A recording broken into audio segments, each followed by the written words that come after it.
because I refuse to let unforgiveness in my heart block the future that God has for me.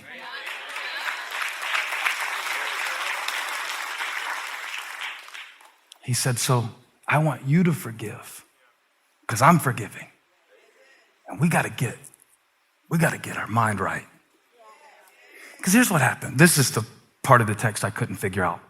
That Paul, who saw the greatest opportunities for the gospel, the life, death, and resurrection of Jesus Christ, that's the gospel.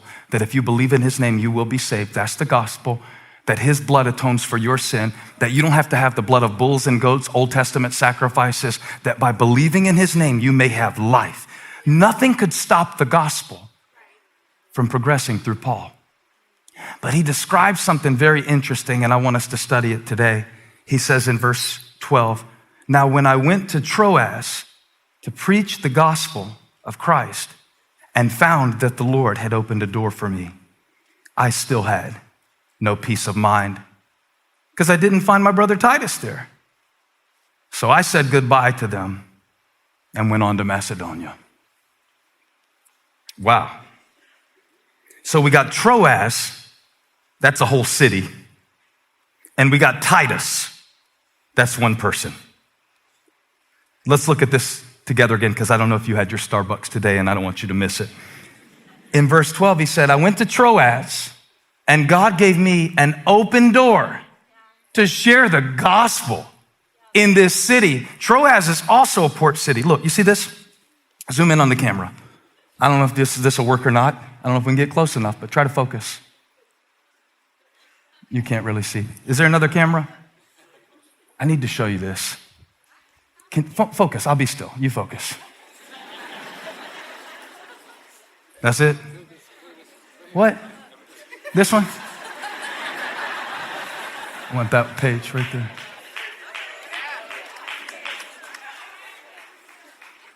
Y'all see my tattoo on my wedding ring finger? Get close, get close. Can we get closer? I want to show you something because it's a picture. That's close enough. I'm starting to get a little freaked out now. Yeah, you see it? Can you see Corinth? Corinth?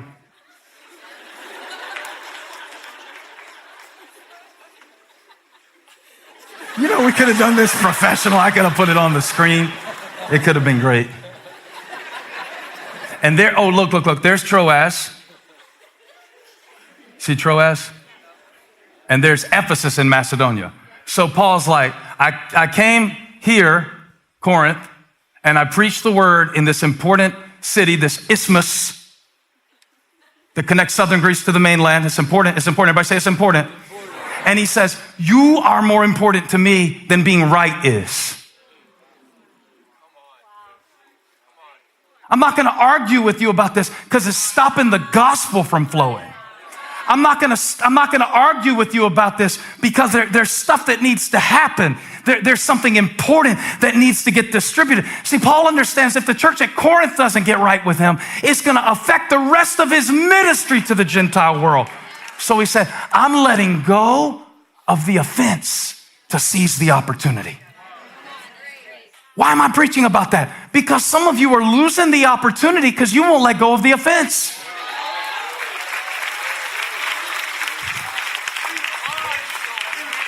Y'all went to sleep while I was over here messing with this camera.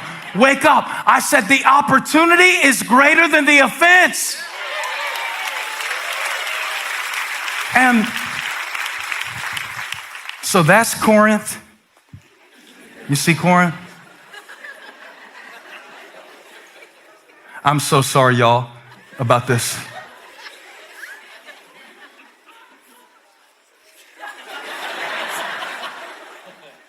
And then there's Troas. Anyway, take my word for it.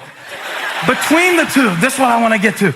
Between the two is Macedonia. And now Paul has sent a letter to the church at Corinth. You follow me so far? They said, Paul's not a real apostle. We like Apollos better. We don't like Paul anymore. He told us to put our pants on and stop sleeping around and calling ourselves good Christians, and we don't like that. And Paul told us to straighten up. We don't like Paul anymore. We liked him when he was telling us, be saved and receive the free gift of forgiveness. But now he's trying to put something in place that'll actually help us live in Christian freedom, and we don't like that anymore. We'd rather be slave to these mute, deaf idols. So Paul's like, no, stop that. You got to stop that. God has given you an open door. You are an important city.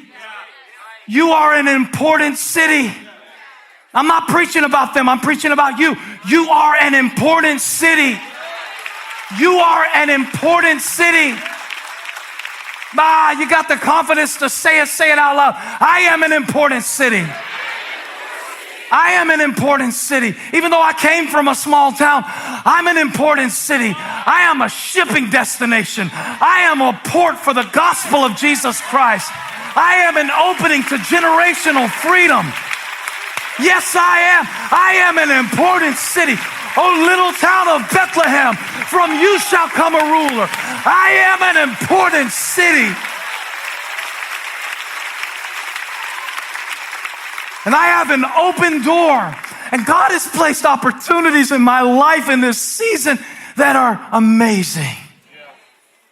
And the Word of God says that if God opens a door, nobody can shut it. That's in Revelation chapter 3, verse 7 and 8. Thank you very much. The Lord told the church at Philadelphia through the Apostle John, who was exiled on an island, and God still showed him a door. Exiled on an island called Patmos, and God showed him a door. Isolated in a terrible situation, but God showed him a door.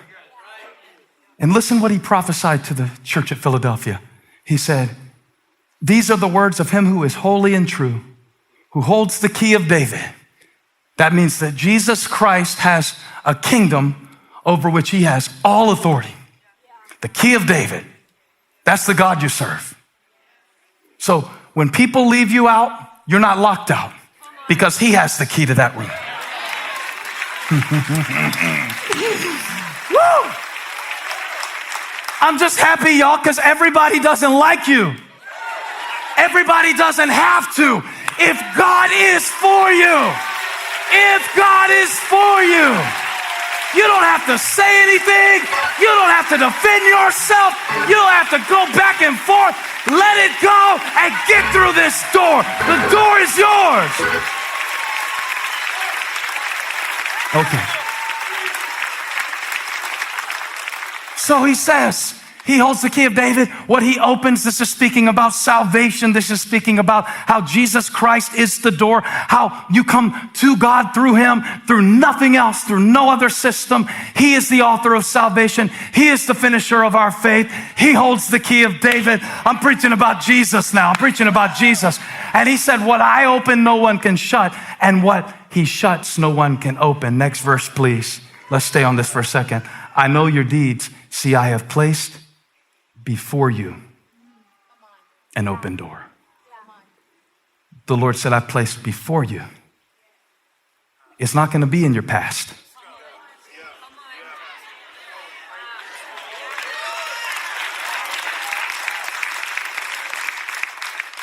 That's why Paul had to forgive. He said, whatever happened, that whatever they did. Now, look, Paul forgave the guy, but he didn't put him on his senior leadership team. He just said, I'm going through the door. And what he opens, no one can shut. What he shuts, no one can open. I have put before you an open door that no one can shut. Now listen to this, what God says to the church at Philadelphia. And I believe he might say it to the church at Elevation too. I know you have little strength. It's not about strength. Can I show you something? Whew, this is really cool. Everybody say strength. Now everybody say scheme. Go back to 2 Corinthians chapter 2. Verse 11 is one of those that I've read out of context for years. I didn't even really know what it meant. I never really read it in the context of Paul's conflict. But now I have, and I saw something. He said in verse 11, we got to forgive and get through this in order that Satan might not outwit us. For we're not aware of his schemes. Now, what was interesting to me is he didn't say in order that Satan, put the verse back up. He didn't say in order that Satan might not overpower us. He said outwit us.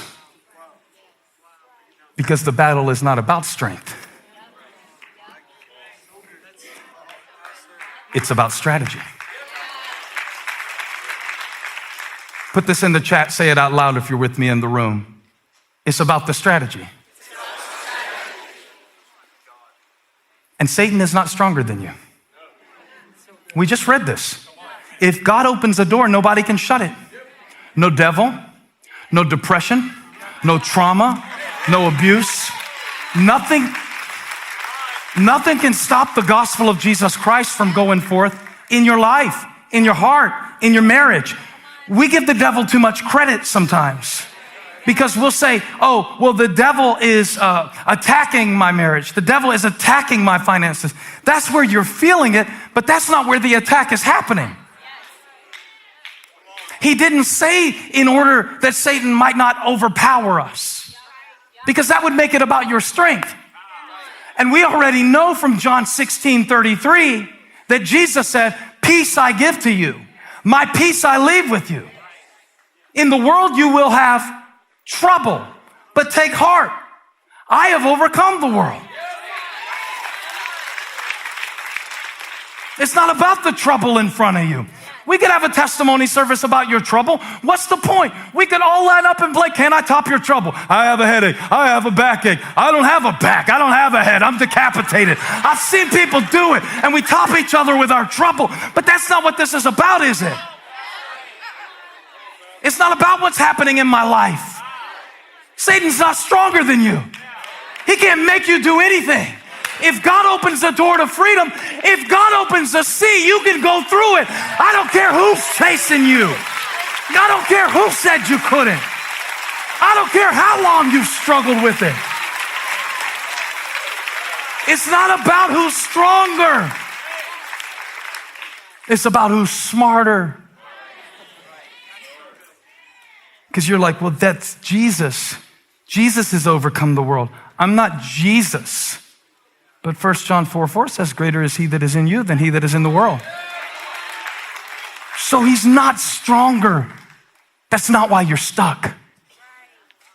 He's not stronger. You have the Spirit of God. He's not stronger. The condemnation that haunts you at light in your midnight hour has been nailed to the cross. The written regulations have been nailed to the cross. That's dealt with. That is not what is standing at the door. Paul said, I had an open door, but I had a troubled mind. And so he sent Titus with a letter to the Corinthian church because he didn't know if things were going to be all right. You know, your body can be one place and your mind can be another. And Paul's at Troas and God's given him opportunities and he can preach the gospel to a whole city. And he said, but I couldn't find Titus, so I left. And it isn't like he left because he wanted to. When Paul says in verse 13, I believe it is, he said, I said goodbye. That's the only time he uses that phrase in all of Scripture. It's a solemn farewell. He's almost embarrassed about it. He's like, I couldn't get my mind right, so I couldn't seize the opportunity. Now that hit me. Because I'm trying to raise these kids, you see. And I know God has given me an opportunity to be a great father. But sometimes, if I'm honest with you, I'm sitting at the table with them. And my body is there. My body is there. But my mind is on other stuff.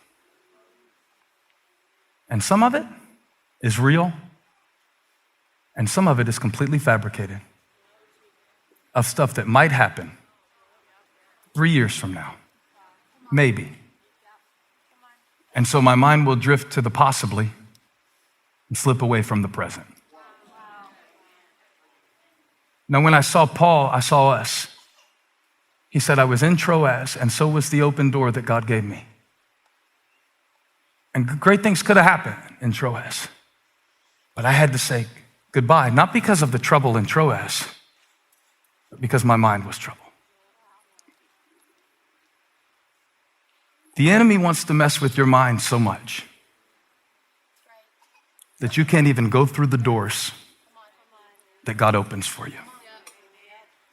That you can't even enjoy the moments that God gives you.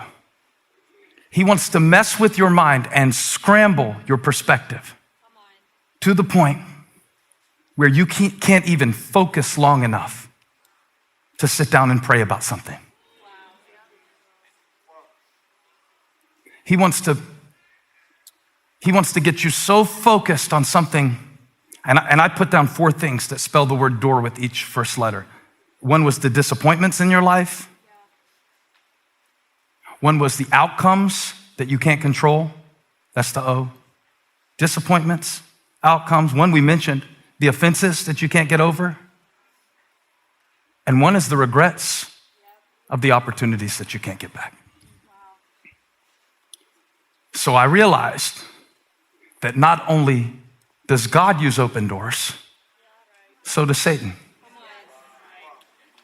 Have you ever opened a door in your mind to the devil? A door of just like going down a trail. And I like to imagine the Bible, how different it was from our day where, look, if there would have been technology today like there would have been if Paul would have had the same technology as us, rather, none of this would have been an issue. What Paul does, he sends Titus with a letter. And remember, I tried to show you on the Bible. Don't worry, we are not going through that again with the camera. But he sends Titus back to Corinth over the Aegean Sea, and he goes, all right, you go to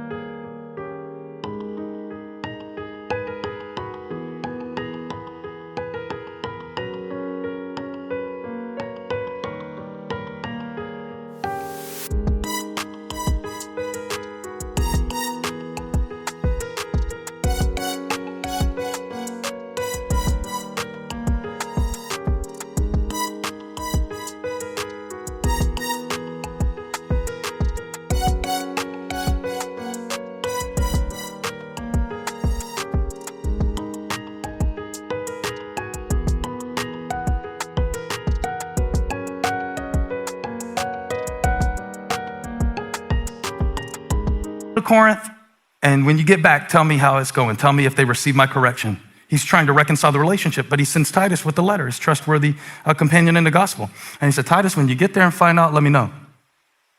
Now, if this would have had a Zoom call, if Paul could have got on a Zoom call, just imagine with me, he could have stayed in Troas. Because Titus would have got on the Zoom call and said, hey, Paul, it's all good. I got Aquila and Priscilla here, and we're all here on the Zoom call, Paul. And it's all good, Paul. We're all good. They got your letter, and they love you, and it's all good, and whatever. But see, the reason I wanted to show you the map is because between Corinth, where Paul's mind was, and Troas, where his body was, there was a sea, and to me, it looked like my mind. It looked